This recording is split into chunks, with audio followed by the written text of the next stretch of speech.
कहानी की शुरुआत होती है 10 साल बाद यानी कि 1950s में, जब जापान अपना सेकंड वर्ल्ड वॉर हार गया था और वॉर की वजह से काफी लोगों ने काफी कुछ सहा था और काफी लोगों ने अपने करीबियों को खो दिया था। और उसी समय जापान की गवर्नमेंट ने काफी सारे डिसिप्लिनरी स्कूल बनाए थे। ये स्कूल बेसिकली उन टीनेजर्स के लिए बनाया गया था जिन्होंने कोई छोटा या फिर बड़ा क्राइम किया हो। लेकिन काफी सारे ऐसे स्कूल थे जिसके अंदर जो स्टाफ काम किया करता था वो ज्यादातर इन बच्चों को फिजिकली और सेक्सुअली टॉर्चर करते थे। और फिर हम देखते हैं 6 बच्चों को जिन्हें एक डिसिप्लिनरी स्कूल में भेजा जा रहा है क्योंकि इनके ऊपर क्रिमिनल चार्जेस हैं। और यहाँ पे आने के बाद सबसे पहले इनका मेडिकल चेकअप होगा, ये देखने के लिए कि इनमें से कोई भी कोई हथियार छुपा के नहीं ला रहा और इसके अलावा अगर कोई बीमार है तो उसका इलाज किया जा सके। और यहाँ पे डॉक्टर ससाकी एक एक करके हर किसी का मेडिकल चेकअप करता है। लेकिन इस चेकअप के दौरान हम देखते हैं कि वो अपना हाथ इनके अंदर डाल देता है और एक लड़का यहाँ पे रोने लगता है और बोलता है कि मुझे ये नहीं करना। लेकिन तुरंत ही गार्ड उसको पीटता है और बोलता है कि यहाँ पे तुम्हारी कोई नहीं सुनेगा, इसलिए जैसा हम बोलते हैं तुम्हें वैसा ही करना पड़ेगा। और मेडिकल चेकअप हो जाने के बाद यहाँ पे हम देखते हैं कि सभी लोगों को शर्म भी आती है और यहाँ पे उनको दर्द भी होता है, लेकिन वो कुछ बोल नहीं सकते क्योंकि अगर उन्होंने कुछ भी बोला तो यहाँ पे गार्ड उनको पीटने लगेगा। फिर इसके बाद इन सभी को इनके सेल में ले जाया जाता है और यहाँ पे जब ये लोग सब सेल के अंदर जा रहे थे तो गार्ड उनको बोलता है कि तुम्हारे सेल के अंदर एक और लड़का है जो यहाँ पे बहुत पहले से रह रहा है, इसलिए उससे पूछ लेना कि तुम्हारे साथ क्या क्या आगे होने वाला है अगर तुमने कोई भी गलती की।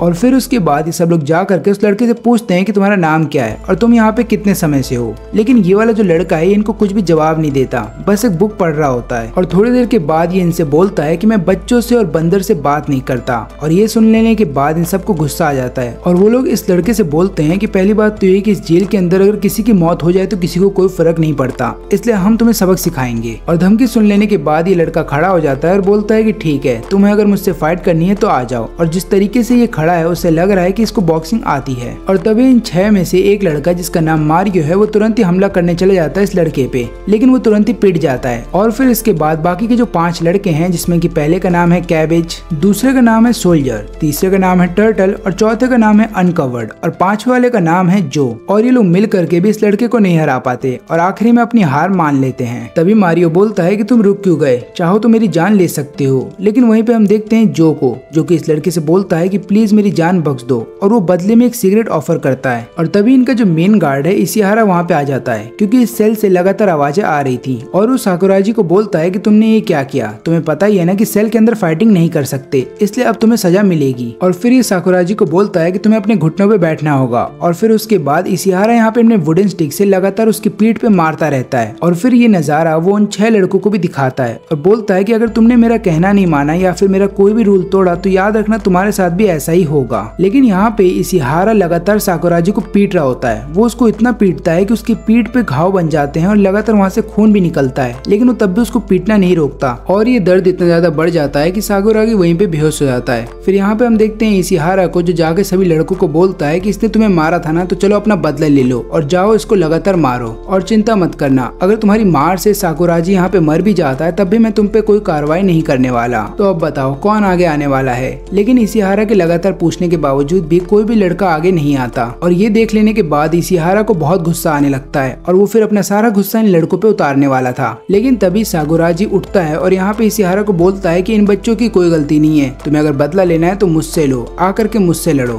और इतना सुनने के बाद इशिहारा तुरंत ही हमला करने के लिए जा ही रहा होता है कि वहाँ पे डॉक्टर ससाकी आ जाते हैं और वो इशिहारा को बोलते हैं कि मैंने तुम्हें मना किया था ना कि यहाँ के बच्चों के ऊपर हाथ मत उठाना। और फिर इसके बाद जब साकुराजी को होश आ जाता है तो वो जो से सिगरेट ले लेता है और उसके बाद वो एक एक करके सभी के साथ वो सिगरेट शेयर करता है। और क्योंकि साकुराजी बहुत ही अच्छे नेचर का है और इसके अलावा वो ब्रेव है क्योंकि उसने इन सबको पिटने से भी बचाया, इसलिए ये सब लोग फिर उसको अपना आइडल मानने लगते हैं और डिसाइड करते हैं कि वो इसकी रिस्पेक्ट करेंगे। और इसके 1 महीने के बाद हम देखते हैं कि ये सभी लोग एक दूसरे को अच्छे से जानने लगते हैं और इसके अलावा एक दूसरे के बहुत ही अच्छे दोस्त बन जाते हैं। और हम देखते हैं कि यहाँ पे साकुराजी जो है लगातार इनको बॉक्सिंग भी सिखाता है और ये लोग अपना ज्यादातर समय वर्कआउट करके बिताते हैं। फिर एक दिन जो सबको बताता है कि मेरी एक छोटी बहन है और मैं चाहता हूँ कि मैं उसको अच्छी जिंदगी दे सकूं और यही कारण है कि यहाँ के जितने भी टॉर्चर मुझ पे हो रहे हैं मैं उन सबको सह रहा हूँ ताकि मैं एक दिन यहाँ से निकल जाऊँ और तुरंत अपनी बहन से जाकर के मिलूं। फिर इसके कुछ दिनों के बाद जो से मिलने के लिए एक बूढ़ी औरत आती है। तो ये जो बूढ़ी औरत है ये ऑर्फनेज की केयर टेकर है, जिस ऑर्फनेज में जो और उसकी बहन दोनों रहते हैं। और ये औरत जो को बताती है कि बहुत जल्द एक फैमिली तुम्हारी बहन को अडॉप्ट कर लेगी। और इतना सुनने के बाद जो अंदर से डर जाता है और पूरी तरह से टूट जाता है क्योंकि उसको पता है कि अब वो अपनी बहन से कभी नहीं मिल पाएगा। लेकिन जैसे ही ये बात साकुराजी को पता चलती है कि जो अपनी बहन से मिलना चाहता है वो सभी लोगों के साथ मिल करके एक प्लान बनाता है और ये लोग फिर नौटंकी करने लगते हैं। ऐसा करने की वजह से सभी गार्ड गार्ड्स का ध्यान इनकी तरफ आकर्षित हो जाता है और सभी गार्ड्स इनकी तरफ बढ़ रहे होते हैं। और क्योंकि कुछ गेट के ऊपर गार्ड्स का पहरा नहीं होता तो उतने देर में यहाँ पे साकुराजी जो को बोलता है कि तुम पीछे वाले गेट से निकल जाओ और जा करके अपनी बहन से मिलो। और यहाँ पे जो तो निकल जाता है, लेकिन इन लोगों की किस्मत बहुत खराब थी, क्योंकि इसके बाद जो गार्ड होता है वो इन लोगों को पकड़ लेता है और पता लगाता है कि यहाँ से एक कैदी भाग चुका है। इन लोगों से पूछा भी जाता है कि जो कहाँ है, लेकिन इनमें से कोई भी कुछ नहीं बताता, इसलिए लगातार इन्हें पीटा जाता है और उसके बाद इन्हें टॉर्चर किया जाता है और फिर उसके बाद इन सभी को एक अलग अलग सेल के अंदर रख दिया जाता है। और इसी दौरान साकुराजी हर एक लड़के से पूछता है कि तुमने जो की मदद क्यों की, लेकिन यहाँ पे कोई भी कुछ नहीं बता पाता। और फिर हम देखते हैं टर्टल को जो अपने पुराने दिनों को याद कर रहा होता है और हमें पता चलता है कि टर्टल हिरोशिमा में रहा करता था, जहाँ पे एक दिन अचानक से बम गिर जाता है जिसकी वजह से उसकी पूरी फैमिली मर जाती है। लेकिन बम गिरने से एक दिन पहले ही टर्टल अपना घर छोड़ करके भाग जाता है। और टर्टल अपना घर छोड़ करके इसलिए भागता है क्योंकि उसके फादर लगातार उसे गाली दिया करते थे और उसे पीटते थे, इसलिए वो वहाँ से भाग गया था। लेकिन यहाँ पे टर्टल को बस एक बात का पछतावा होता है कि वो अपनी बहन को अपने साथ नहीं ले जा पाया। और यही बात लगातार टर्टल जो के बारे में भी सोचता है, क्योंकि उसको ऐसा लगता है कि जो भी कहीं अपनी बहन को फिर वापस नहीं देख पाएगा। और यही वो कारण था जिसकी वजह से यहाँ पे टर्टल ने जो की मदद की थी। और इधर पे जो ऑर्फनेज पहुंच करके केयरटेकर से पूछता है कि मेरी बहन कहाँ पे है, लेकिन केयरटेकर बहुत ज्यादा स्मार्ट निकली, क्योंकि उसने पहले ही वहाँ पे पुलिस को बुला करके रखा था।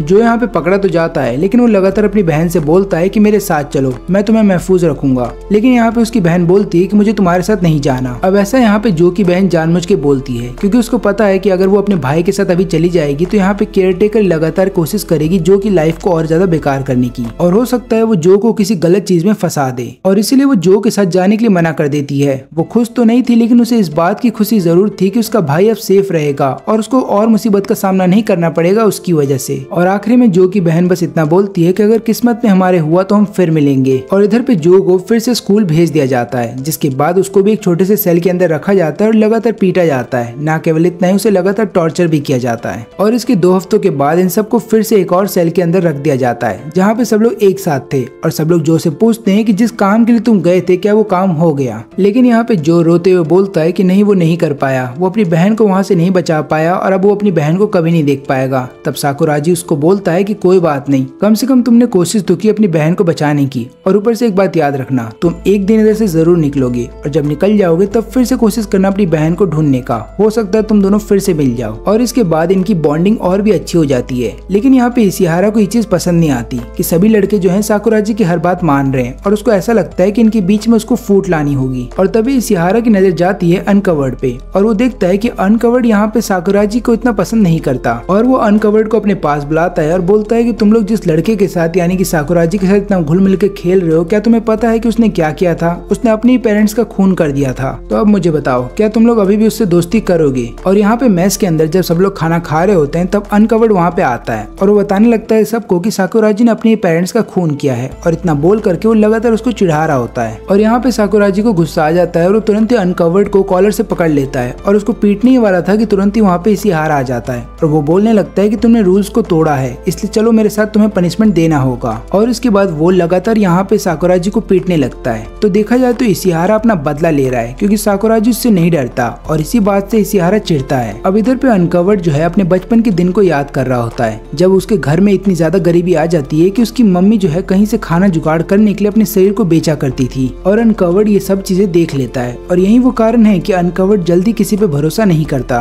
और फिर एक दिन इशिहारा अनकवर्ड को पकड़ लेता है काफी सारे सिगरेट्स के साथ, और ये देख लेने के बाद अनकवर्ड बहुत ज्यादा डर जाता है। उसको ऐसा लगता है कि कहीं इशिहारा उसको सजा ना दे, इसलिए वो इशिहारा को बोलता है कि तुम जो भी बोलोगे मैं वो काम करने को तैयार हूँ। और फिर इशिहारा इस मौके का फायदा उठाता है ताकि वो साकुराजी से बदला ले सके। और इसके बाद इशिहारा एक सिगरेट को लेकर के जंगल में फेंक देता है, जिसके बाद एक आग लग जाती है। और यहाँ पे इशिहारा को बात पहले से ही पता थी, इसलिए वो हर एक सेल के दरवाजे को पहले ही खोल देता है, लेकिन सेल नंबर 6 के दरवाजे को लॉक करके चाबी बाहर फेंक देता है। अनकवर्ड उसको बोलता भी है कि ये तो गलत है, लेकिन यहाँ पे इशिहारा बोलता है कि अगर तुमने किसी को बताया कि मैंने क्या किया था तो याद रखना मैं सबको बोल दूंगा कि उस सिगरेट जो बाहर फेंका गया था वो तुम्हारा था, ना कि मेरा। लेकिन साकुराजी अभी सेल के अंदर नहीं था और वो जैसे ही फायर को देखता है वो अनकवर्ड से पूछता है कि बाकी लोग कहाँ पे हैं, और उसको पता चलता है कि बाकी सब अभी भी बिल्डिंग के अंदर हैं, इसलिए वो उनकी जान बचाने के लिए बिल्डिंग के अंदर चला जाता है। और जब साकुराजी ऐसा कर रहा था तब अनकवर्ड उसे देख लेता है और यहाँ पे अनकवर्ड लगातार रोने लगता है और ये सोच रहा होता है कि उसने साकुराजी को गलत समझा। और यहाँ पे साकुराजी सेल नंबर 6 के गेट तक पहुँच तो जाता है और खोलने की भी कोशिश कर रहा था, लेकिन गेट में क्योंकि ताला लग चुका है और चाबी उसके पास नहीं है तो गेट को नहीं खोल पाता। और यहाँ पे साकुराजी को कोई और रास्ता खोजना पड़ेगा, क्योंकि बिल्डिंग गिरने वाली है। आग इतनी ज्यादा लग चुकी है कि अगर वो वहाँ से जल्दी नहीं निकला तो सब लोग उसी के अंदर मर जाएंगे। और यहाँ पे अनकवर भी फालतू नहीं बैठता, वो तुरंत ही चाबी ढूंढने लगता है। उसको चाबी मिल तो जाती है, लेकिन ये बात इशिहारा को भी पता चल जाती है। वो उसको बोलता है चाबी देने के लिए, लेकिन अनकवर्ड ऐसा नहीं करता और उसके बाद इशिहारा लगातार उसे पीटने लगता है। लेकिन उसके बावजूद भी अनकवर्ड कैसे भी करके चाबी को बिल्डिंग के अंदर ले जाता है और सेल नंबर 6 को खोल देने के बाद वो सबकी जान बचा लेता है और सब लोग सही सलामत बाहर भी आ जाते हैं। लेकिन यहाँ पे साकुराजी बहुत ज्यादा घायल हो जाता है और वो जैसे ही अपने सामने इशिहारा को देखता है वो उसको तुरंत ही एक पंच मारता है और इसके बाद साकुराजी को हॉस्पिटल के अंदर भर्ती कर दिया जाता है ताकि वो जल्द से जल्द ठीक हो जाए। और जब ये यहाँ पे आराम कर रहा था तभी नर्स को अपनी कहानी बताता है कि बचपन में मैं भी अपने फादर की तरह आर्मी ज्वाइन करना चाहता था, लेकिन मेरा ये सपना तभी तक था जब तक कि मेरे फादर वॉर में नहीं गए। जब वो वॉर में गए थे तो उसके कुछ ही दिनों के बाद वो वहाँ से गायब हो गए और किसी को नहीं पता चला कि वो कहाँ गए हैं। और उसके बाद मैंने और मेरी माँ ने बहुत संघर्ष किया ताकि हम अच्छी लाइफ जी सकें। और फिर अचानक से मैं देखता हूँ कि एक दिन मेरे फादर वापस आ जाते हैं, लेकिन वो पूरी तरीके से बदल जाते हैं। वो वापस आने के बाद ना तो कुछ भी काम किया करते थे और पूरे दिन केवल दारू पीने के बाद मेरे पे और मेरी माँ पे चिल्लाते रहते थे। लेकिन एक दिन मेरी लड़ाई हो गई मेरे फादर से,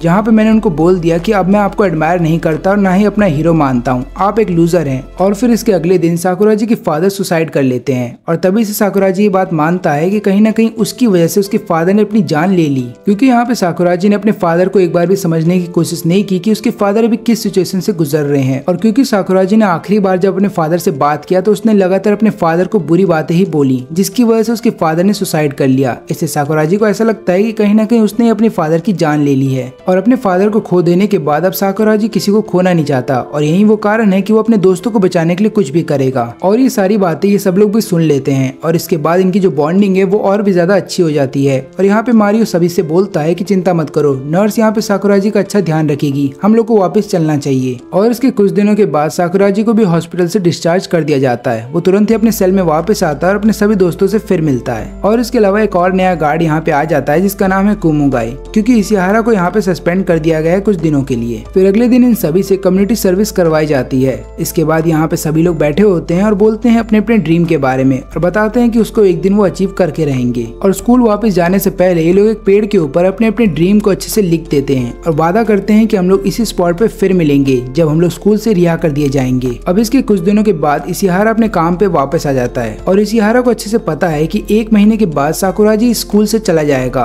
इसलिए वो कैसे भी करके यहाँ पे साकुराजी से बदला लेना चाहता था और ऐसा करने के लिए वो डॉक्टर ससाकी की मदद लेता है। फिर इसके बाद साकुराजी को सेल नंबर 6 से निकाल करके सेल नंबर 2 में डाल दिया जाता है, जहाँ पे उसी की तरह बहुत सारे बड़े बड़े लोग हैं और इसके अलावा ये लोग हट्टे कट्टे और बहुत ही ताकतवर हैं। ये सभी लोग मिल करके साकुराजी को हर रात पीटा करते थे, लेकिन साकुराजी इनको नहीं पीटता था क्योंकि उसको पता है कि ये सब इशिहारा की चाल है और अगर गलती से इसने इनमें से किसी के ऊपर भी हाथ उठाया तो इसको कुछ और महीने यहाँ पे रुकना पड़ेगा। इसलिए साकुराजी इनको कुछ भी नहीं करता और हंसते हुए सारे दर्द सहता है। लेकिन अगले दिन जब मारियो को पता चलता है कि ये लोग साकुराजी के साथ क्या कर रहे हैं, तब यहाँ मेस के अंदर सेल नंबर 2 के एक आदमी को मारियो पीट देता है, लेकिन उसी समय गार्ड वहाँ पे आते हैं और मारियो को ऐसा करने से रोक देते हैं। लेकिन अगले दिन ये लोग डिसाइड करते हैं बदला लेने का और उसके बाद मारियो को एक सुनसान जगह पे घेर कर लगातार मारने लगते हैं, लेकिन इससे भी इनका मन नहीं भरता और उसके बाद एक पत्थर के नीचे मारियो का हाथ रख करके कुचल देते हैं। और इसी रात को ये लोग जा करके साकुराजी को बताते हैं कि हमने किस तरीके से तुम्हारे दोस्त का हाथ तोड़ दिया। और जैसे ये बात साकुराजी को पता चलती है वो इतना गुस्सा हो जाता है कि एक ही पंच में एक आदमी को वहीं पे लेटा देता है और अब ये लोग साकुराजी से डरने लगते हैं। तभी साकुराजी बोलता है कि जब तक तुम लोग मुझ पे हमला कर रहे थे मैं सह रहा था, लेकिन मेरे दोस्तों के ऊपर अगर हमला करोगे तो मैं नहीं सहूंगा। और इसके बाद इन लोगों की आपस में फाइट स्टार्ट हो जाती है। इशिहारा इस सेल के बाहर खड़ा था और उसको पता था क्या हो रहा है, लेकिन वो आराम से मजे ले रहा है क्योंकि वो चाहता है कि यहाँ पे साकुराजी की जान चली जाए। उसको ऐसा ही लगता है कि ये सब लोग मिल करके साकुराजी की जान ले लेंगे और सुबह उसको बहुत ही अच्छी खबर मिलेगी। लेकिन सुबह को जब इशिहारा गेट खोलता है तो वो चौंक जाता है ये देख करके कि केवल साकुराजी है जो जिंदा बचा है, बाकी सब वहाँ पे पिट करके बेहोश हो गए हैं। तभी इशिहारा डिसाइड करता है कि वो यहाँ पे रूल का इम्प्लीमेंट करेगा जिसके बाद वो आराम से साकुराजी को सजा दे सकता है। लेकिन कोई भी कैदी यहाँ पे साकुराजी का नाम लेता ही नहीं क्योंकि उनको डर है कि अगर उन्होंने साकुराजी का नाम लिया तो साकुराजी फिर से उनको पीट देगा, इसलिए वो लोग साकुराजी का नाम नहीं लेते, जिसकी वजह से साकुराजी को पनिशमेंट नहीं मिलती। और यहाँ पे इशिहारा पागल हो जाता है क्योंकि ना तो वो अब साकुराजी को पनिशमेंट दे सकता है और उसको कुछ और महीने यहाँ पे रोक के रख सकता है। तभी डॉक्टर ससाकी बोलते हैं कि साकुराजी तुमसे नहीं डरता,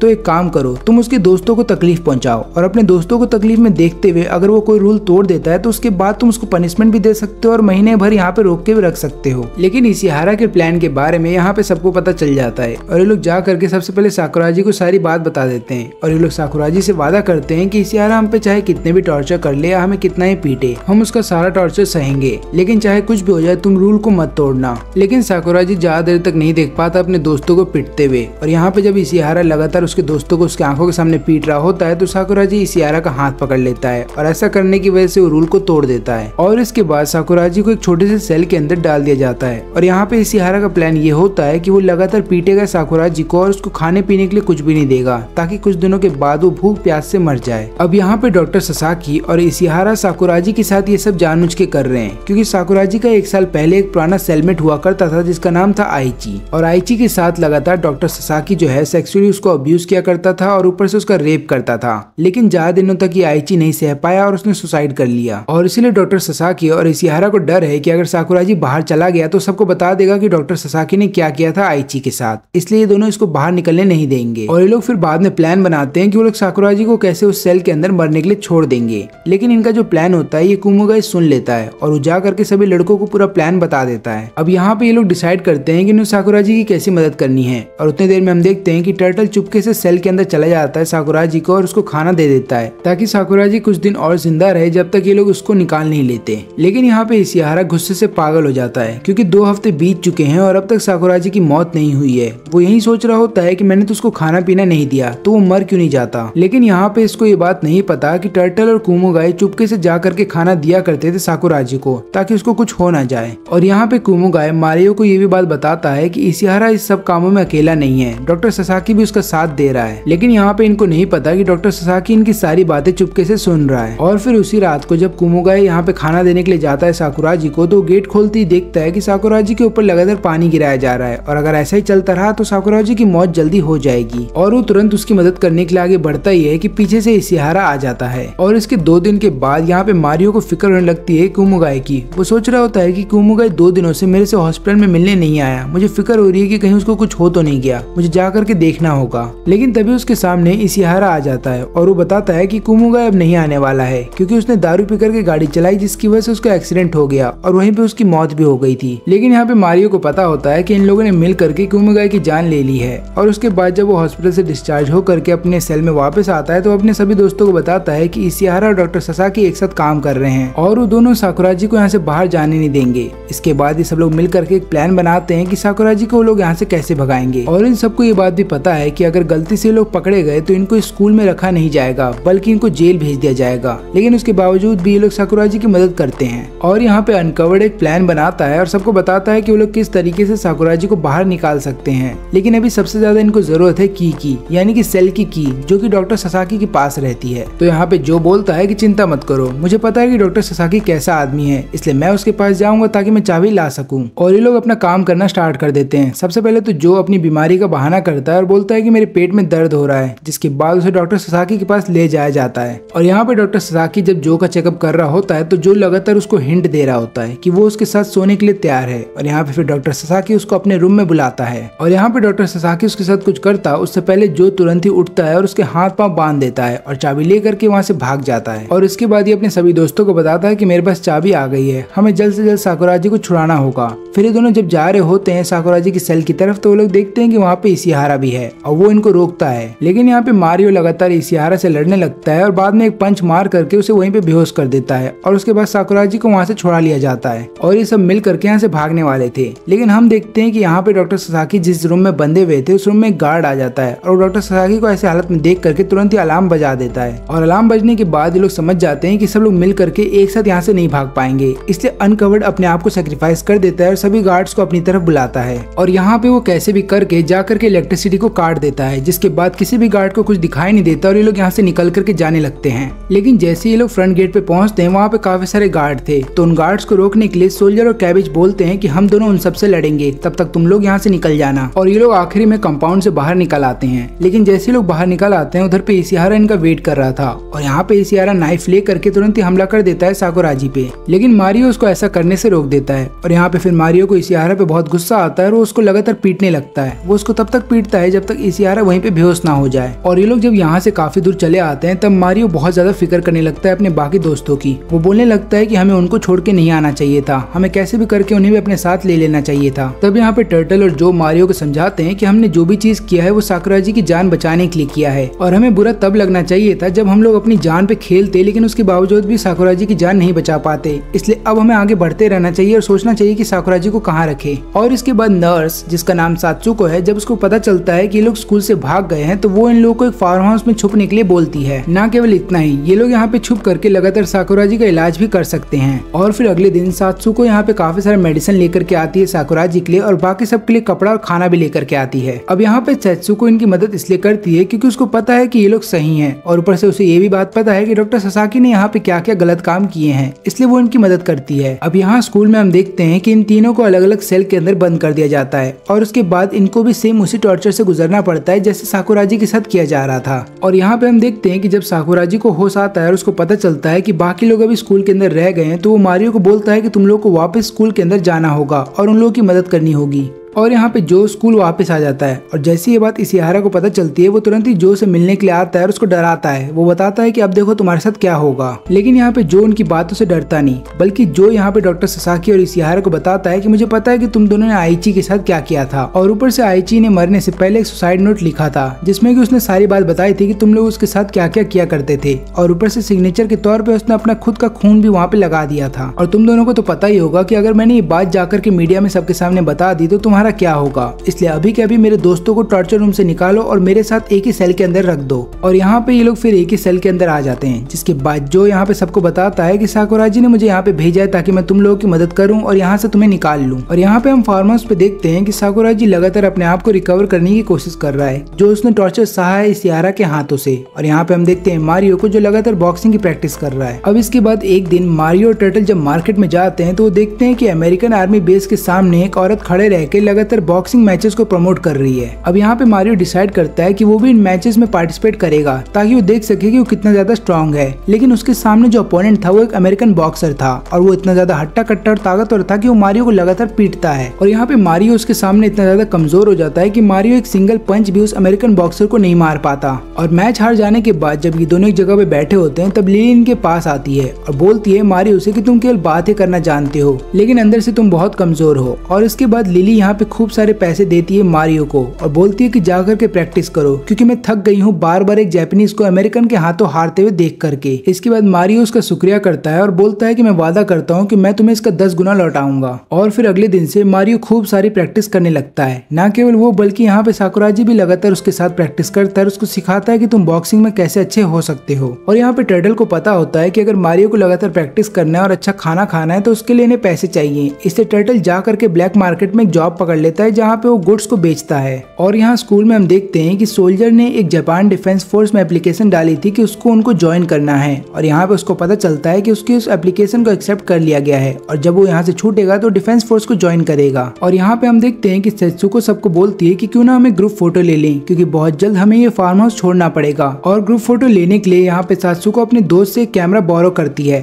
और तब हम देखते हैं कि डॉक्टर ससाकी यहाँ पे सात्सुको की सारी बातें सुन लेता है और वो इशिहारा को बोलता है कि सात्सुको का पीछा करो और तुम्हें पता चल जाएगा कि साकुराजी कहाँ रह रहा है। फिर ये लोग मिल करके ग्रुप फोटो निकालते हैं और उसी रात को हम देखते हैं कि यहाँ पे सेत्सुको साकुराजी से बात करते हुए बताती है अपनी फीलिंग्स के बारे में और बोलती है कि तुम चिंता मत करना, एक दिन सब ठीक हो जाएगा। और इसके अगले दिन यहाँ पे साकुराजी जो है मारियो और टर्टल के साथ चला जाता है क्योंकि मारियो का अगले दिन मैच है, इसलिए उसको वहाँ पे छोड़ने के लिए चला जाता है। लेकिन उन लोगों को ये बात नहीं पता कि इशिहारा लगातार उनका पीछा कर रहा है। लेकिन मैच स्टार्ट हो उससे पहले टर्टल बोलता है कि मुझे कुछ काम है और वो चला जाता है ब्लैक मार्केट में अपना सामान बेचने के लिए। लेकिन तुरंत ही वहाँ पे पुलिस आ जाती है और उसको पकड़ लेती है। अब यहाँ पे पुलिस स्टेशन के अंदर टर्टल को ये बात पता चलती है कि पुलिस वालों को उसके काम के बारे में इशिहारा ने बताया था। फिर वो लगातार बाकी सबको कांटेक्ट करता है ताकि बाकी सबको बता सके कि इशिहारा का क्या प्लान है। और यहाँ पे मारियो जब अपने मैच के लिए प्रैक्टिस कर रहा था और तैयार हो ही रहा था कि तुरंत ही वहाँ पे लिली आती है और वो उसको बताती है कि मुझे किसी का कॉल आया था और उसने मुझे बताया कि टर्टल को पुलिस वालों ने पकड़ लिया है और वो इस समय शिबुया पुलिस स्टेशन में है।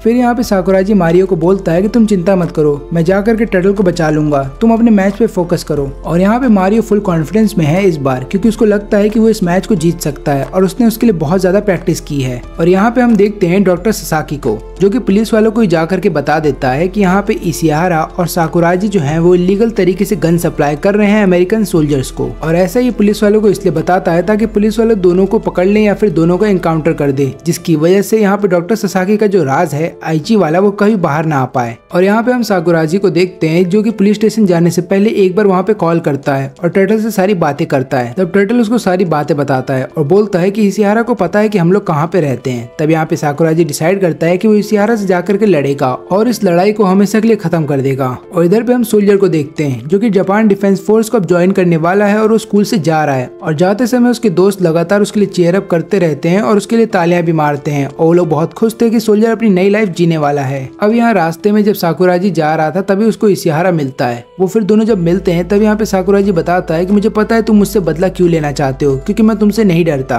और तुम अपनी ईगो को सेटिस्फाई करने के लिए लगातार मुझ पे हमला करते हो ताकि मैं तुमसे डरने लगूं, लेकिन ऐसा कभी होगा नहीं, इसलिए इस लड़ाई को यहीं पे खत्म कर दो। लेकिन यहाँ पे इशिहारा गन निकाल देता है और बोलता है कि पहले मैं तुम्हें मारूंगा और बाद में तुम्हारे दोस्तों को। तभी साकुराजी उसका हाथ तोड़ देता है और गन अपने पास ले लेता है। और यहाँ पे हम मारियो को देखते हैं जो लगातार अमेरिकन बॉक्सर के सामने टिका हुआ है। वो लगातार उससे लड़ रहा होता है लेकिन उसके बावजूद भी उसको बहुत ज्यादा परेशानी आ रही होती है, क्योंकि अमेरिकन बॉक्सर अभी भी उससे बहुत ज्यादा ताकतवर है। लेकिन वो तब भी लिली से वादा करता है कि चाहे कुछ भी हो जाए मैं इस मैच को नहीं हारने वाला। और फिर जैसे ही अमेरिकन बॉक्सर का यहाँ पे गार्ड डाउन होता है वो तुरंत ही उस पर हमला कर देता है और एक ही पंच में उसको नीचे गिरा भी देता है। लेकिन काउंटडाउन खत्म हो उससे पहले वो अमेरिकन बॉक्सर उठ जाता है। और यहाँ पे हम देखते हैं साकुराजी को जो कि थक चुका था ये सब करके, इसलिए वो इशिहारा को बोलता है कि मुझे पता है कि तुम और डॉक्टर हमारे पीछे क्यों पड़े हो, क्योंकि तुम्हें वो सुसाइड नोट चाहिए, इसलिए मैं आइची का सुसाइड नोट अब तुम्हें दे देता हूँ। लेकिन आज के बाद से मेरे और मेरे दोस्तों का पीछा करना बंद कर दो और हमें कभी भी तकलीफ मत देना। लेकिन ये सुसाइड नोट इशिहारा के लिए काफी नहीं था, वो अभी भी बदला लेना चाहता था साकुराजी से। इसलिए जब साकुराजी वहाँ से जाने लगता है तब वो साकुराजी से बात करने के लिए उसके आगे आता है और बाद में बात करते हुए उसको गले लगा लेता है। और जैसे उसको मौका मिलता है वो तुरंत ही साकुराजी को चाकू मार देता है। लेकिन यहाँ पे साकुराजी ना तो उसको मारता है और ना ही उसको कुछ बोलता है, बस उसकी आंखों में लगातार देख रहा होता है और उसको ये बताने की कोशिश करता है कि ना तो मैं तुमसे डरने वाला हूँ और ना ही तुम मुझे कभी मार सकते हो। और यहाँ मैच में हम देखते हैं कि लिली लगातार मारियो से बोलती है कि मैं चाहती हूँ कि तुम ये मैच रोक दो, क्योंकि तुम्हारी हालत अब लग नहीं रही कि तुम और लड़ पाओगे। लेकिन मारियो लिली को ऐसा करने से मना करता है और बोलता है कि तुम चिंता मत करो, मेरे पर विश्वास रखो, मैं इस मैच को जीत के रहूंगा। और यहाँ पे साकुराजी चाकू निकालता है अपनी बॉडी से और फिर वहाँ से जाने लगता है मारियो की तरफ ताकि उसका मैच देख सके। उसकी बॉडी से लगातार खून निकल रहा होता है लेकिन तब भी वो कोशिश कर रहा होता है। और तभी वहाँ पे डॉक्टर ससाकी पुलिस को लेकर के पहुंच जाता है। और यहाँ मैच में हम देखते हैं कि मारियो अभी भी टिका हुआ था लेकिन उसका जो अपोनेंट है वो बहुत ज्यादा थक जाता है और इसी बात का फायदा उठा करके फिर आखिरी में मारियो उसको एक जोरदार पंच मारता है, जिसके बाद वो उठ नहीं पाता और पूरा क्राउड ये देख करके हैरान था। और यहाँ पे मारियो जीत जाता है अपना पहला मैच और उसके बाद वो ऊपर देखते हुए बोलता है कि साकुराजी जब तुम्हें पता चलेगा कि मैं अपना पहला मैच जीत चुका हूँ तो तुम्हें बहुत प्राउड फील होगा। और यहाँ पे पुलिस वाले साकुराजी को बोलते हैं कि चाकू को फेंक दो, लेकिन साकुराजी उनकी कोई बात नहीं सुनता, क्योंकि लगातार साकुराजी बस यही सोच रहा होता है कि उसे कैसे भी करके मैच में पहुंचना होगा ताकि वो मारियो को जीतते हुए देख सके। और तभी वहाँ पे कुछ आर्मी के भी लोग आ जाते हैं और वो लोग भी यहाँ पे साकुराजी को यही बोलते हैं कि अपना हथियार फेंक दो।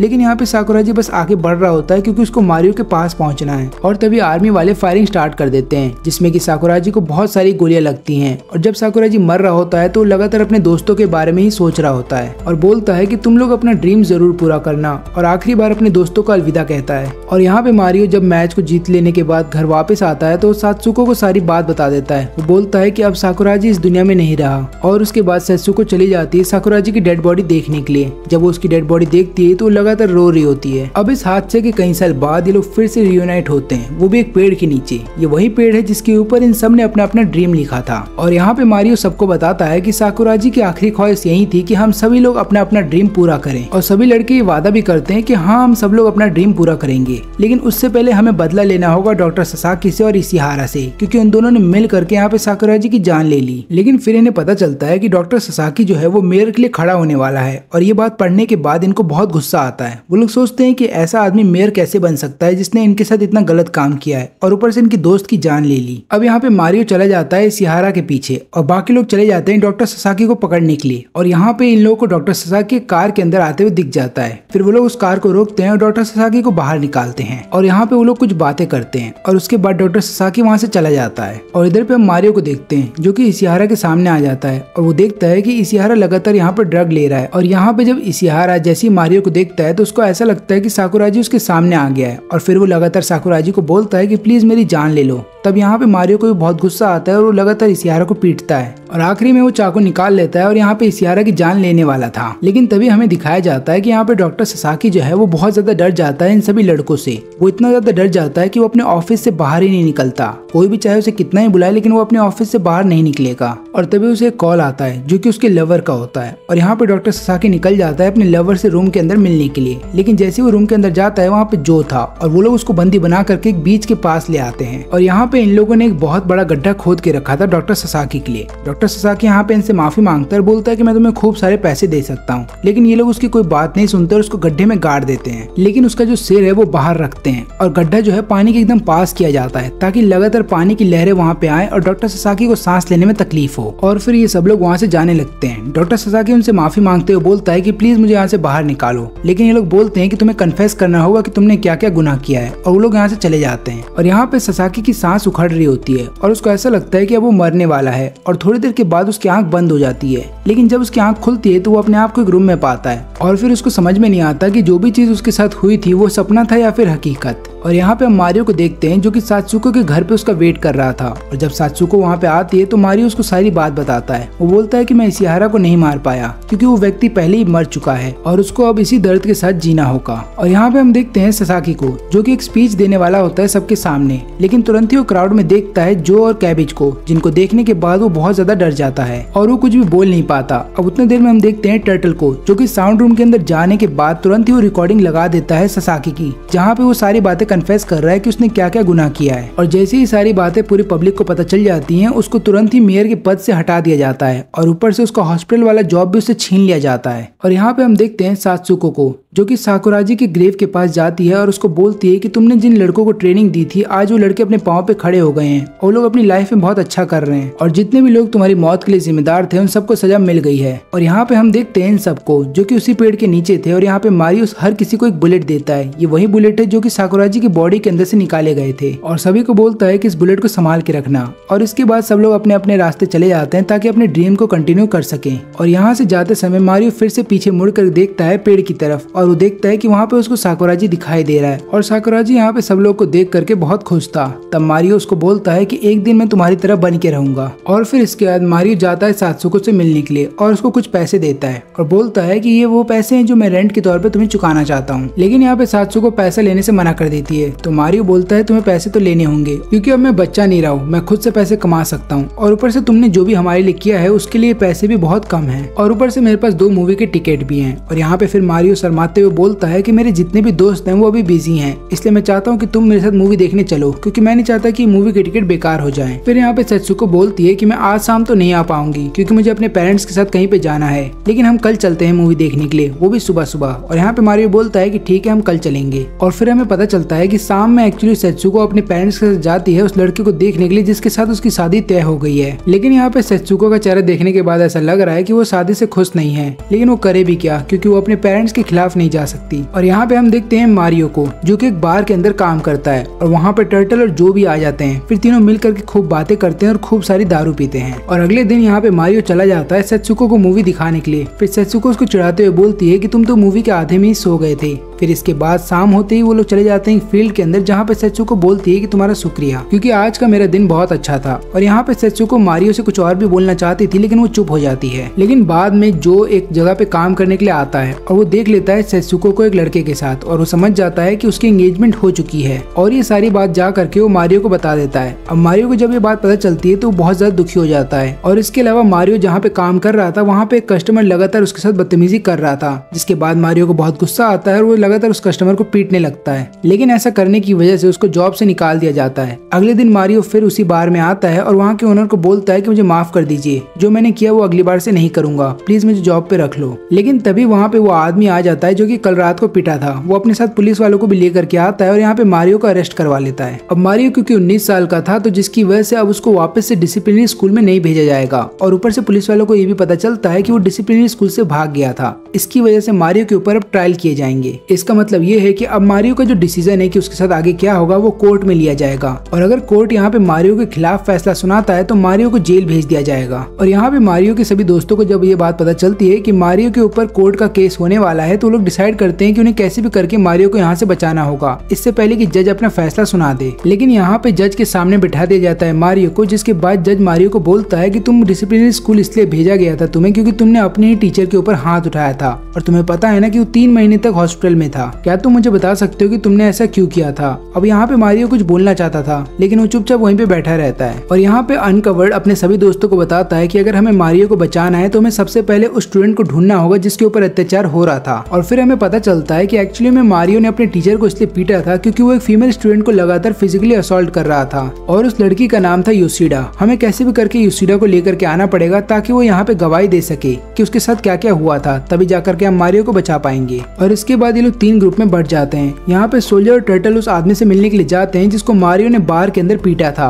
और वहीं पे कैबेज और जो जाते हैं उस लड़की से मिलने के लिए जिसको स्कूल में बचाया गया था मारियो के द्वारा। और वहीं पे अनकवर्ड चला जाता है सीधा जज से मिलने के लिए, और जज से मिलकर वो बता रहा होता है कि मारियो बुरा लड़का नहीं है, और मेरे पास कई सारे रीजन है जिससे कि आपको पता चलेगा कि मारियो की सच्चाई क्या है। और यहाँ पे ये दोनों उस यूनिवर्सिटी में पहुंच जाते हैं जहाँ पे योशिडा पढ़ती है, और उसके बाद वो दोनों योशिडा से मिलने के बाद उसको सारी सच्चाई बताते हैं और बोलते हैं कि तुम्हें मारियो के लिए गवाही देनी होगी। लेकिन यहाँ पे योशिडा ऐसा करने से मना कर देती है। वो दोनों उसको समझाते भी हैं कि क्या तुम्हें पता है कि मारियो ने आज तक किसी को भी नहीं बताया तुम्हारा नाम, ऊपर से उसने किसी को ये भी नहीं बताया था कि उसने ऐसा क्यों किया। लेकिन फिर भी योशिडा गवाही देने से मना कर देती है क्योंकि योशिडा का ऐसा मानना है कि मारियो ने उस दिन उसको नहीं बचाया था, बल्कि उसने टीचर को उसकी गलती के लिए पनिशमेंट दिया, और वो पनिशमेंट बहुत ही ज्यादा भयानक था। और यही वो कारण है कि योशिडा यहाँ पे गवाही नहीं देगी। इन दोनों को यहाँ पे निराश होकर लौटना पड़ता है। लेकिन जब ये दोनों जा रहे होते हैं तो कैबेज जो से बोलता है कि मैं यहाँ से नहीं जाऊंगा, मैं एक बार फिर से कोशिश करूंगा ताकि मैं उसको मना सकूं। और यहाँ पे हम देखते हैं सोल्जर और टर्टल को, वो लोग जानबूझ करके उस आदमी के पास जाते हैं, और बाद में इन दोनों का प्लान ये होता है कि ये लोग उस आदमी को उकसाएंगे लड़ने के लिए। और जैसे ही ऐसा होता है वो आदमी सोल्जर के सिर पे बोतल फेंक के मारता है, और फिर इसके बाद सोल्जर के सिर से खून निकलना स्टार्ट कर देता है। जहाँ पे फिर सोल्जर उस आदमी को धमकाते हुए बोलता है कि देखो अभी अभी तुमने मेरे ऊपर हमला किया है, और अगर मैं पुलिस के पास जाता हूँ तो तुम्हें भी सजा होगी, और हो सकता है तुम काफी दिनों तक जेल में बिताओ। और यहाँ पे ये आदमी डर जाता है, इसको पुलिस के पास नहीं जाना था, इसलिए ये लोग बोलते हैं कि अगर तुम्हें पुलिस के पास नहीं जाना तो एक साइन करके लेटर दो जहाँ पे तुम ये बोलते हो कि मैं उस लड़के को माफ करता हूँ और मैं अपना पुलिस केस भी वापस लेता हूँ। और इसके बाद वो आदमी वैसा ही करता है। और फिर हमें एक छोटा सा सीन दिखाया जाता है कैबेज का। वो अभी भी लड़की के घर के बाहर बैठा हुआ था बारिश में, ताकि लड़की एक बार आकर के गवाही दे दे। और यहाँ पे अंडर कवर उस आदमी का लेटर लेकर के चला जाता है जज के पास। लेकिन जज ये लेटर देख लेने के बाद इनको बोलता है कि तुमने जरूर उस आदमी को धमकाया होगा, इसलिए मैं इस लेटर को एक्सेप्ट नहीं करता, और वो लेटर वहीं पे फाड़ देता है। फिर अनकवर्ड बोलता है कि मैं क्या कर सकता हूँ कि आपको सच्चाई दिखा सकूं। लेकिन यहाँ पे जो जज होता है वो उनकी सच्चाई देखना नहीं चाहता था। वो लगातार यही बोलता है कि तुम लोग क्रिमिनल्स हो और तुम्हारी जिंदगी बेकार है। फिर यहाँ पे अनकवर्ड बोलता है कि आपको लगता है ना कि हम बेकार हैं, तो आपको हमारी कहानी सुननी चाहिए। एक तो वॉर की वजह से मेरे पापा चल बसे, और ऊपर से मेरी माँ ने मुझे पालने के लिए अपना शरीर बेचा है, और ये सब मैंने बचपन में देखा है। और बाद में मुझे एक स्कूल के अंदर भेज दिया गया। उस स्कूल के अंदर हम पे लगातार टॉर्चर होते और हमारे साथ लगातार मार पिटाई होती, और ऊपर से उस स्कूल के अंदर इतने गंदे काम हुआ करते थे कि काफी सारे लोगों ने तो वहाँ पे अपनी जान भी दे दी। लेकिन उसके बावजूद भी आपका सिस्टम जो है वहाँ के इविल लोगों को नहीं पकड़ पाया, और आप ही की सिस्टम फेलियर की वजह से हमारा एक करीबी दोस्त मारा गया। तो अब मुझे बताइए कि हम में से सही कौन है और गलत कौन है। लेकिन इतनी कहानी सुन लेने के बावजूद भी जज इनकी बातों पे यकीन नहीं करता, और जज वहाँ से जाने लगता है। और यहाँ पे अनकवर्ड जज के सामने झुक जाता है, लेकिन उसके बावजूद भी जज उसकी कोई बात नहीं सुनने को तैयार था। तब अनकवर्ड लास्ट में फैसला करता है कि वो सच्चाई बताएगा कि मारियो ने टीचर को क्यों पीटा था। लेकिन उसी समय हम देखते हैं कि वहाँ पे कैबेज जो के साथ आ जाता है, वो अपने साथ उस लड़की को भी लेकर के आते हैं। और यहाँ पे जब जज को सारी बातें पता चल जाती हैं तो वो लड़की से पूछता है कि पर तुम अभी क्यों आई हो, तुमने अभी अपना स्टेटमेंट क्यों दिया, क्या तुम्हारा माइंड इसलिए बदल गया क्योंकि उन्होंने तुम्हें धमकाया। तो यहाँ पे लड़की बोलती है नहीं ऐसा कुछ भी नहीं था, मेरा माइंड बस इसलिए बदला क्योंकि मारियो के बहुत ही अच्छे दोस्त हैं, और मैं भी चाहती हूँ कि मेरे भी इतने अच्छे दोस्त हों। और फिर अगले दिन जज यहाँ पे फैसला सुनाता है। वो बोलता है मारियो को कि तुम्हें जेल में नहीं भेजा जाएगा, बस फर्क इतना है कि तुम्हें 800 येन का फाइन चुकाना होगा, जिसके बाद तुम यहाँ से जा सकते हो। और जब मारियो वहाँ से जाने लगता है तो जज उसको बोलता है कि तुम्हारे बहुत ही अच्छे दोस्त हैं। और जब मारियो बाहर आता है तो यहाँ पे टर्टल उसका वेट कर रहा था। टर्टल उसको कुछ पैसे दे देता है और बोलता है कि अपना फाइन चुका दो। और इसके बाद वो लोग उसी पेड़ के नीचे मिलते हैं, और यहाँ पे मारियो अपने सभी दोस्तों के इतने एफर्ट को देख लेने के बाद रोने लगता है और बोलता है कि तुम्हारा शुक्रिया। और इसके बाद मारियो सीधा सेत्सुको से जाकर के मिलता है। सेत्सुको उसको बताती है कि मुझे माफ कर देना, मैंने तुम्हें पहले नहीं बताया कि मेरी शादी होने वाली है और हो सकता है हम कभी नहीं मिलेंगे। लेकिन यहाँ पे मारियो तुरंत ही उसे खींचता है और किस करता है, और फिर बाद में अपनी फीलिंग्स को कन्फेस कन्फेस कर देता है और बोलता है कि मैं तुमसे प्यार करता हूँ। सेत्सुको बोलती है कि अब ये नहीं हो सकता क्योंकि मेरी शादी होने वाली है, लेकिन यहाँ पे मारियो बोलता है कि मुझे कोई फर्क नहीं पड़ता। और उसके बाद वो लोग रात एक साथ ही बिताते हैं। लेकिन अगले सुबह जब मारियो उठता है तो देखता है कि सेत्सुको वहाँ से जा चुकी थी और वो अपनी ग्रुप फोटो वहीं पे छोड़ जाती है। और तभी मारियो को याद आता है कि आज सेत्सुको की शादी है, इसलिए वो आखिरी बार सेत्सुको को देखने के लिए चला जाता है और आखिरी बार अलविदा कहने के लिए भी चला जाता है। और उसके बाद हम देखते हैं कि मारियो जो है बारटेंडर का जॉब पकड़ लेता है टोक्यो में, और यहाँ पे वो कैबेज को भी अपने साथ ले जाता है। और फिर हमें पता चलता है कि जो और टर्टल भी टोक्यो के अंदर काम कर रहे हैं। और यहाँ पे जो है वो बहुत ही अच्छा सिंगर बनना चाहता है और वो बहुत अच्छा परफॉर्मेंस देता भी है। लेकिन इसके बाद जो राइवलरी टीम के लोग हैं वो लगातार उसको पीटने लगते हैं और बोलते हैं कि अगर तुमने गाना बंद नहीं किया तो ये मरकरी हम तुम्हारे मुंह के अंदर डाल देंगे और उसके बाद तुम कभी भी गाना नहीं गा पाओगे। और जो इस बात से डर जाता है, इसलिए उन लोगों को बोलता है कि ठीक है, मैं आज के बाद कभी गाना यहाँ पे नहीं गाऊंगा। और जो जब वहाँ से जाने लगता है तब एक लड़की उसे मिलती है। वो बोलने लगती है कि मैं तुम्हें मदद कर सकती हूँ तुम्हारे सपना पूरा करने में, लेकिन उसके लिए तुम्हें मेरा बॉय टॉय बन के रहना पड़ेगा। और यहाँ पे जो इस बात के लिए मान जाता है। फिर जो को यहाँ पे अपनी बहन की याद भी आ रही होती है और वो सोच रहा होता है कि मैंने अपनी बहन को इसलिए गवा दिया क्योंकि मेरे पास पावर नहीं थी, लेकिन अब चाहे कुछ भी हो जाए, मेरे को एक बड़ा सिंगर बनने के लिए कुछ भी करना पड़े मैं करूंगा। और यहाँ पे हम देखते हैं मारियो को, जिसने अपने लिए एक नया घर ले लिया है टोक्यो में। और उसको पता चलता है कि कैबेज ने भी उसी के बगल में घर लिया है। और तभी वहाँ पे टर्टल आ जाता है और वो तीनों मिल करके दारू पीने लगते हैं। और यहाँ पे फिर टर्टल बोलता है कि अच्छा वो हम सभी दोस्त टोक्यो के अंदर हैं क्योंकि हम न्यू ईयर एक साथ मना सकते हैं। और यहाँ पे हम देखते हैं जो को,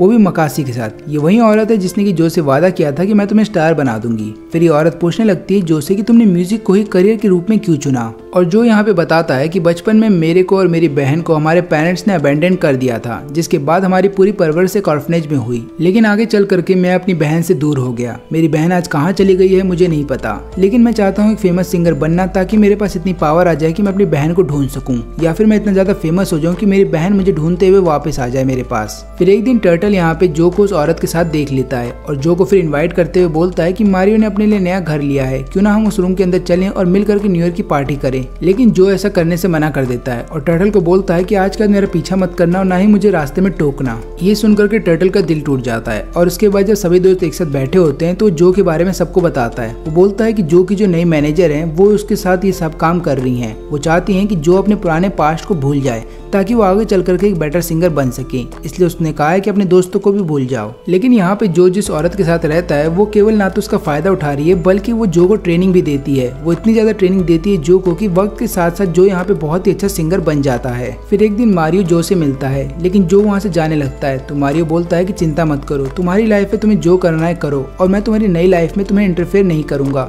मैं तो तुम्हें इतना बस बोलना चाहता हूँ कि जिस दिन तुम बड़े सिंगर बन जाओगे हमें भूल मत जाना, और ऊपर से तुम किसी बड़े शो में गाओगे तो याद रखना आगे की सीट में हम ही लोग बैठ करके तुम्हारा पूरा प्रोग्राम देखेंगे। फिर एक दिन जो को पता चलता है कि उसको बहुत ही बड़े शो पे गाने का मौका मिलने वाला है और यहाँ पे जो बहुत खुश होता है। लेकिन ये बात जब उसकी राइवलरी टीम को पता चलती है तो वो लोग अपने मैनेजर को लेकर के आते हैं। लेकिन यहाँ पे ये औरत उनको मना कर देती है और बोलती है कि जो गाएगा आप लोग को जो करना है कर लो। और यहाँ पे ये लोग जो को और उसके साथ जो औरत है उसको डराते हैं, धमकाते हैं और बोलते हैं कि वो फेस्टिवल में हमें जाने दो, हम गाएंगे। लेकिन यहाँ पे औरत नहीं डरती और फिर बोलती है कि जो ही गाएगा चाहे कुछ भी हो जाए। और यहाँ पे हम देखते हैं मैक को, जिसको पता चलता है कि एक वेस्टर्न फेस्टिवल में जो नाम का एक सिंगर गाने वाला है। और यहाँ पे मैक को लगता है कि उसका भाई हो सकता है, इसलिए मैक तैयार हो जाती है वहाँ पे जाने के लिए। अब वो दिन आ जाता है जिस दिन जो को गाना गाना था। वहाँ पे जो गाना गाने जा ही रहा होता है कि ये लोग वहाँ पे आ जाते हैं और जो के साथ जितने भी लोग होते हैं जो कि उसके साथ गाना गाएंगे उन सबको बंदी बना लिया जाता है। लेकिन यहाँ पे ये लोग इससे पहले कि जो को पूरी तरह से अपने काबू में कर पाते, जो तुरंत ही एक लड़के को पेपर के अंदर मारियो का नाम लिख करके भेज देता है और बोलता है कि जा करके इससे मदद लेकर के आना। अब ये लड़का जा रहा होता है और मदद लेकर आने की कोशिश करता है, लेकिन रास्ते में उसके हाथों से पर्ची उड़ जाती है। और यहाँ पे ये लोग जो को लगातार पीटने लगते हैं और ये लोग फैसला कर लेते हैं कि लोग जो को इतना पीटेंगे कि जो आज के बाद कभी गाना नहीं गा पाएगा। अब यहाँ पे हम मैक को देखते हैं जो कि वहाँ पे फेस्टिवल में वेट कर रही थी कि मेरे भाई का बारी कब आएगा ताकि मैं एक बार जो को देख सकूं। और यहाँ पे ये लड़का रोने लगता है। वो सोच रहा होता है कि उसके हाथों से पर्ची उड़ गई है, वो मदद नहीं ला पाएगा। लेकिन तभी वहाँ पे मारियो उस पर्ची को लेकर के आ जाता है और लड़के से पूछता है कि मेरा नाम इस पर्ची पे क्यों लिखा है। और उसके बाद वो लोग उस जगह पे जाने लगते हैं जहाँ पे इन लोगों ने जो को बंदी बना के रखा है। और यहाँ पे ये लोग डिसाइड करते हैं कि लोग जो की जान ले लेंगे ताकि जो आज के बाद कभी गाना गा ही ना पाए। लेकिन तुरंत ही वहाँ पे एन वक्त पे मारियो और उसके सभी दोस्त आ जाते हैं और वो लोग एक एक करके सबको पीटने लगते हैं, जिसके बाद वो लोग जो की और उसके जो मैनेजर और उसके साथ जितने भी लोग हैं उनकी जान बचा ली जाती है। इसके बाद जो को बोला जाता है कि तुम्हें तुरंत ही फेस्टिवल में जाना होगा अगर तुम्हें गाना गाना है सबके सामने। लेकिन जब तक वो वहाँ पे पहुँचता है तब तक बहुत देर हो जाती है क्योंकि वहाँ से सब लोग जा चुके थे और फेस्टिवल भी खत्म हो गया था। और जो ये बात सोच करके रोने लगता है कि अब वो अपनी बहन को कभी नहीं देख पाएगा। और फिर यहाँ पे जो इस औरत को बोलता है कि मुझे एक और मौका चाहिए, लेकिन ये औरत भी जो से हाथ हटा लेती है और बोलती है कि अब मैं तुम्हें कोई मौका नहीं दूंगी क्योंकि तुम्हारी किस्मत बहुत बेकार है, इसलिए तुमने अपना चांस गवा दिया और अब तुम अपने रास्ते में अपने रास्ते। लेकिन तभी वहाँ पे जो के दोस्त आ जाते हैं और बोलते हैं कि यहाँ पे ऑडियंस नहीं है तो क्या हुआ, तुम हमारे लिए तो गा सकते हो। और जो यहाँ पे गाने लगता है और तभी हम देखते हैं कि वहाँ पे जो की बहन भी आ रही होती है और टर्टल ये चीज देख करके मुस्कुराता है और तुरंत ही उसकी बहन वहाँ पे आ जाती है क्योंकि उसकी बहन लगातार वहाँ पे रुकी पड़ी थी, क्योंकि यहाँ पे मैक को उम्मीद थी कि उसका भाई उसके लिए गाना गाने जरूर आएगा। और यहाँ पे वो दोनों आपस में मिल जाते हैं। फिर इसके बाद जो है लेकर के चले जाता है अपनी बहन को साकुराजी के ग्रेव के पास। और जब मैक पूछती है कि आदमी कौन है तो वो बताता है कि ये मेरा बड़ा भाई है। और इसके बाद ये लोग आपस में खूब सारी बातें करते हैं। तब टर्टल पूछता है कि अब तुम क्या करोगे, क्योंकि तुम तो फेमस इसलिए होना चाहते थे ताकि अपनी बहन से मिल सको और वो तुम मिल चुके हो। तब यहाँ पे जो बताता है कि मैं अपने सिंगिंग ड्रीम पे कभी गिव अप नहीं करने वाला, मैं फिर से ट्राई करूंगा एक दिन बड़ा सिंगर बनने के लिए। अब रात होने के बाद सब लोग ड्रिंक पीते हैं। यहाँ पे सब लोग खुश थे लेकिन कैबेज खुश नहीं था, क्योंकि सबके पास जॉब है लेकिन कैबेज के पास कोई भी जॉब नहीं है। और कैबेज डिसाइड करता है कि वो माफिया ग्रुप को ज्वाइन कर लेगा क्योंकि उसकी हाइट भी बहुत ज्यादा है और उसके पास स्ट्रेंथ भी अच्छी खासी है। लेकिन यहाँ पे सभी लोग इस बात से डिसएग्री कर देते हैं। वो लोग बोलते हैं कि अगर तुम माफिया ग्रुप को ज्वाइन करोगे तो उसमें तुम्हारी जान भी जा सकती है और ऊपर से अगर तुम्हें पुलिस ने पकड़ लिया तो हो सकता है हम तुम्हें कभी छुड़ा ना पाए, इसलिए लोग बोलते हैं कि तुम्हें कोई और जॉब पकड़नी होगी। कैबेज ये सुन के दुखी हो जाता है और ये सोच रहा होता है कि इसे कौन सी जॉब करनी चाहिए। तब यहाँ पे टर्टल और अनकवर्ड बोलते हैं कि चिंता मत करो, हम तुम्हारी मदद करेंगे नई जॉब ढूंढने के लिए। और इसके बाद ये लोग कैबेज को एक धंधा खोल करके देते हैं जहाँ पे कैबेज को कस्टमर को झूठ बोल करके गलत सामान उसे बेचना होगा। लेकिन कैबेज इन चीजों में ज्यादा अच्छा नहीं था और ये धंधा ज्यादा चल नहीं पाता, जिसके बाद कैबेज निराश हो जाता है और डिसाइड करता है कि वो माफिया ग्रुप को ज्वाइन करेगा।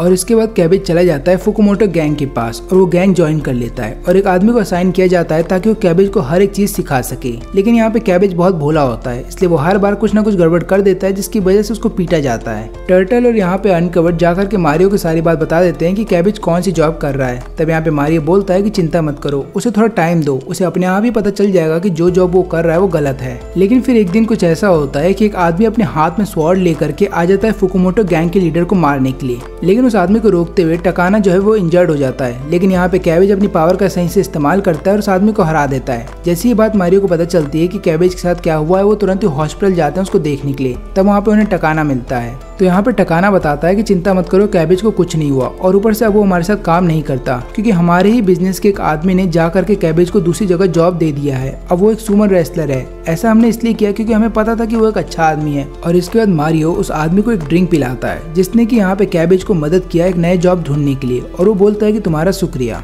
फिर एक दिन अनकवर्ड यहाँ पे टर्टल को बुलाता है अपने घर पे खाना खाने के लिए और टर्टल को पता चलता है कि अनकवर्ड अपनी माँ और 2 भाइयों के साथ रहता है। और फिर ये लोग जब खाना खा लेते हैं तभी दोनों घूम रहे होते हैं। तब यहाँ पे अनकवर्ड बोलता है कि मेरे दोनों भाई हाई स्कूल में जाने वाले हैं और ऊपर से मुझे भी कॉलेज में जाना है, क्या तुम मुझे कुछ पैसे दे सकते हो ताकि मैं टेक्स्ट बुक खरीद सकूं। और यहाँ पे टर्टल उसे कुछ पैसे दे देता है। लेकिन फिर एक दिन टर्टल को शक हो रहा होता है अनकवर्ड पे, क्योंकि ना तो वो पैसों से टेक्स्ट बुक खरीद रहा था और ना ही वो पैसे दे रहा था अपने घर पे। और फिर हमें पता चलता है कि यहाँ पे अनकवर्ड को एक लड़की से प्यार हो जाता है और उस लड़की के सिर पे बहुत ज्यादा कर्जा है, इसलिए अनकवर्ड सबसे पैसे उधार ले लेकर के लगातार उस लड़की को दिया करता था पैसे ताकि वो अपना कर्जा चुका सके। यहाँ पे लड़की बोलती भी है कि अब तुम्हें बड़ा हो जाना चाहिए और अपने ध्यान भी देना चाहिए। लेकिन यहाँ पे अनकवर्ड उससे इतना ज्यादा प्यार करता है कि वो अपने परिवार के बारे में भूल जाता है। लेकिन यहाँ पे अनकवर्ड उन पैसों का क्या करता है ये बात उसके भाइयों को पता चल जाती है और लोग नहीं चाहते कि उसकी माँ को पता चले, इसलिए वो लोग जाकर के टर्टल को सारी बात बता देते हैं। उसके बाद टर्टल अनकवर्ड से जब मिलता है तो उसको बोलता भी कि तुम जो कर रहे हो गलत कर रहे हो, अभी तुम्हें अपने परिवार के बारे में सोचना चाहिए। लेकिन यहाँ पे अनकवर्ड उसको बोलता है कि तुम्हें अपने काम से काम रखना चाहिए। और ये बात सुन करके टर्टल को बहुत बुरा लगता है। फिर एक दिन जब टर्टल यहीं पे बैठा होता है तब उससे सोल्जर पूछता है कि तुम्हें क्या हो गया है, और वो उसको सारी बात बता देता है। ये बात सुनने के बाद सोल्जर को भी बहुत गुस्सा आता है क्योंकि उसने भी काफी सारे पैसे दे रखे हैं अनकवर्ड को। फिर इसके बाद सोल्जर जब अनकवर्ड से मिलता है तो उसको लगातार पीटने लगता है। वो उसको इतना पीटता है कि अनकवर्ड वहीं पे बेहोश हो जाता है। और फिर सुबह जब उसकी आंख खुलती है तो वो मारियो के घर पे अपने आप को देखता है। बाकी सब उसका साथ छोड़ चुके थे लेकिन मारियो उसका साथ अभी भी दे रहा था।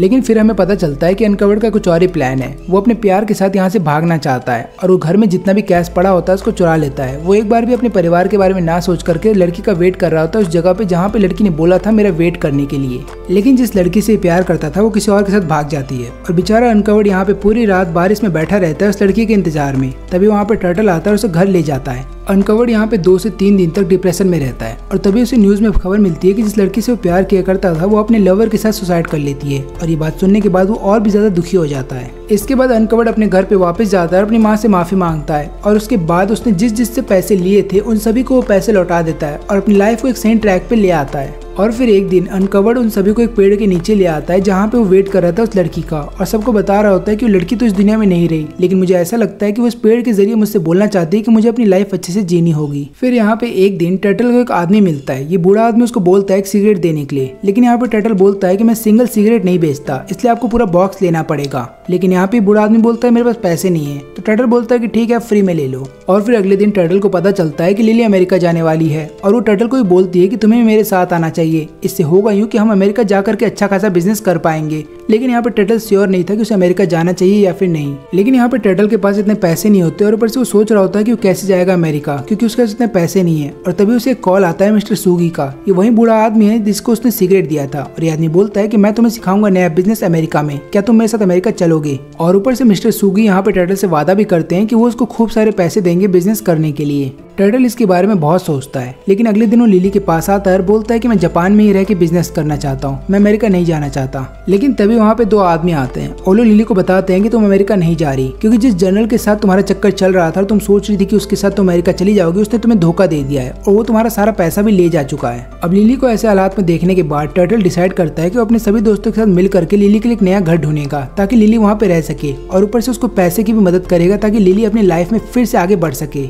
लेकिन एक दिन टर्टल हो जाता है बीमार, और यहाँ पे फिर जब उसे डॉक्टर के पास लेकर के जाया जाता है तो डॉक्टर बोलते हैं कि तुम्हें इससे बड़े हॉस्पिटल में इसको लेकर के जाना पड़ेगा, हो सकता है उसकी जो बीमारी हो लिंक हो उस एटॉमिक बम से जो उसने देखा था। और यहाँ पे हम टर्टल को देखते हैं जो कि मिस्टर सुगी के पास जाता है और उनसे बोलता है लोन देने के लिए। मिस्टर सुगी उसे लोन तो दे देते हैं और बोलते हैं कि तुम उसका क्या करोगे। टर्टल यहाँ पे बताता है कि मैं लिली की मदद करूंगा, लेकिन मिस्टर सुगी बोलते हैं कि एक बात याद रखना, पैसे लिए हैं तो पैसे चुकाने होंगे, और अगर पैसे नहीं चुकाए तो तुम्हारा भी यही हाल होगा जो मेरे शरीर के साथ हुआ है। और यहाँ पे मारियो और लिली यूएस बेस में जाते हैं ताकि वहाँ के किसी डॉक्टर से इलाज करा सके टर्टल का, और उनको वो अपोनेंट मिलता है जिससे मारियो पहले लड़ा था बॉक्सिंग मैच में। वो बोलता है कि हम टर्टल का इलाज करवाएंगे, लेकिन तुम्हें मेरे साथ फिर से मैच करना पड़ेगा। और मारियो मान जाता है मैच खेलने के लिए। और यहाँ पे हम देखते हैं टर्टल को मिस्टर सुगी के साथ जब वो मिलता है और बोलता है पैसे के लिए, तो मिस्टर सुगी बोलते हैं कि मैं तुम्हें पैसे तो दे रहा हूँ, लेकिन तुम्हें मेरा एक काम करना पड़ेगा, तुम्हें एक आदमी के पास जाना होगा जिसने मुझसे पैसे लेके रखे हैं, वो मुझे पैसे नहीं लौटा रहा, अगर तुम वो पैसे लौटा देते हो तो मैं तुम्हें खूब सारे पैसे दे सकता हूँ। और यहाँ पे मारियो और लिली जाते हैं मिस्टर सुगी के पास पूछने के लिए कि टर्टल कहाँ पे है। मिस्टर सुगी उन्हें सारी बात बता देता है, और यहाँ पे फिर हम टर्टल को देखते हैं कि जो कि उसी आदमी के साथ आ रहा था वहाँ पे जिसने पैसे ले रखे थे मिस्टर सुगी से। अब यहाँ पे जब टर्टल का चेकअप चल रहा होता है तब लिली बोलती है कि तुम दोनों यहाँ पे बैठो, मुझे कुछ काम है, मैं आती हूँ। अब यहाँ पे हम देखते हैं अपोनेंट को जो कि मारियो का अपोनेंट होता है बॉक्सिंग मैच में। वो यहाँ पे मारियो को बोलता है कि भले ही तुम्हारा हाथ इंजर्ड हो गया था, लेकिन तुम्हें बॉक्सिंग पे गिव अप नहीं करनी चाहिए, तुम बहुत अच्छा बॉक्सिंग करते हो। लेकिन यहाँ पे मारियो समझ नहीं पा रहा था कि उसका अपोनेंट उससे क्या बोलना चाहता है, क्योंकि होता यूँ है कि यहाँ पे दोनों ही अलग लैंग्वेज बोलते हैं और बीच में कोई भी ट्रांसलेटर नहीं था। अब यहाँ पे डॉक्टर बताते हैं कि टर्टल ठीक है, उसे कुछ भी नहीं हुआ। और इसके 2 हफ्तों के बाद जब टर्टल को लिली नहीं दिखती तो वो बहुत ज्यादा चिंता करने लगता है उसके लिए। फिर जब वो मिस्टर सुगी के पास जाता है तो उसे देख करके हैरान था कि वहाँ पे लिली काम कर रही है, और उसको ऐसा लगता है कि मिस्टर सुगी ने लिली को खरीद लिया है। फिर लिली बताती है कि ऐसी कोई बात नहीं है, मैं खुद आई थी मिस्टर सुगी के पास अपना शरीर और अपने आप को बेचने के लिए, लेकिन उन्होंने कहा कि मुझे तुम्हारे शरीर से कोई मतलब नहीं, और ना ही मैं तुम्हें खरीदना चाहता हूँ, बल्कि मैं तुम्हें एक जॉब दूंगा ताकि तुम मेरे घर पे काम करके पैसे कमा सको। लिली बोलती है कि मैं यहाँ पे काम करके खुश हूँ, मैं यहाँ से पैसे कमाऊंगी और अपना एक खुद का बिजनेस स्टार्ट करूंगी, और ऊपर से मुझे अपना शरीर नहीं बेचना पड़ेगा दूसरे मर्दों को अगर मैं यहाँ पे काम करूंगी तो। फिर एक दिन जेफरी आता है मारियो से मिलने के लिए। ये जेफरी वही है जो उससे लड़ा था बॉक्सिंग मैच में, और यहाँ पे जेफरी बताता है कि मैं चाहता हूँ कि तुम एक आदमी से मिलो जो तुम्हें ट्रेन कर सकता है बॉक्सिंग में, और ऊपर से मैं चाहूंगा कि तुम बॉक्सिंग करते रहो। ना केवल इतना ही, क्योंकि यहाँ पे मारियो का जो राइट हैंड है वो बहुत ज्यादा इंजर्ड हो चुका था पहले, जिसकी वजह से वो बॉक्सिंग करना छोड़ दिया है। लेकिन यहाँ पे डॉक्टर उसे बताते हैं कि तुम बॉक्सिंग फिर से कर सकते हो, हमें बस एक सर्जरी करनी होगी। लेकिन एक बात याद रखना, अगर ये सर्जरी फेल हो जाती है तो तुम उसके बाद अपना राइट हैंड का इस्तेमाल कभी नहीं कर पाओगे। लेकिन मारियो यहाँ पे तैयार होता है इस चांस लेने के लिए, क्योंकि उसे अपने बॉक्सिंग करियर फिर से स्टार्ट करना है, और ये सर्जरी सक्सेसफुल हो जाती है। फिर इसके बाद मारियो जाता है साकुराजी की माँ के पास और आखिरी बार ट्रिब्यूट देता है यहाँ पे साकुराजी को, और ऊपर से वो बॉक्सिंग रिंग के ग्लव्स भी वापस कर देता है जो साकुराजी ने उसको दिए थे ताकि बॉक्सिंग मैच में फाइट कर सके। और इसके बाद मारियो का एक मैच होता है, वो मैच वो आराम से जीत जाता है। इसके बाद मारियो चला जाता है उसी पेड़ के पास जहाँ पे इन सब ने अपना अपना ड्रीम लिखा था, और जाता है साकुराजी से बात करने के लिए, और वो साकुराजी को सारी बात बताता है और बोलता है कि हर कोई अपना ड्रीम पूरा कर रहा है, काश तुम भी यहाँ पे होते हम सबको देखने के लिए। तभी वहाँ पे साकुराजी आता है और पूछता है कि तुम्हारा ड्रीम क्या है, और यहाँ पे मारियो मुस्कुराते हुए बोलता है कि मेरे ड्रीम के बारे में तुम्हें तो पता ही है, मेरा ड्रीम वही है जो तुम्हारा था, मैं भी एक बॉक्सर बनना चाहता हूँ ताकि तुम्हारे ड्रीम को पूरा कर सकूँ। और इसी के साथ हमारी ये कहानी यहीं पे खत्म होती है। अगर आपको ये वीडियो अच्छी लगी हो तो लाइक करें और चैनल को सब्सक्राइब करें।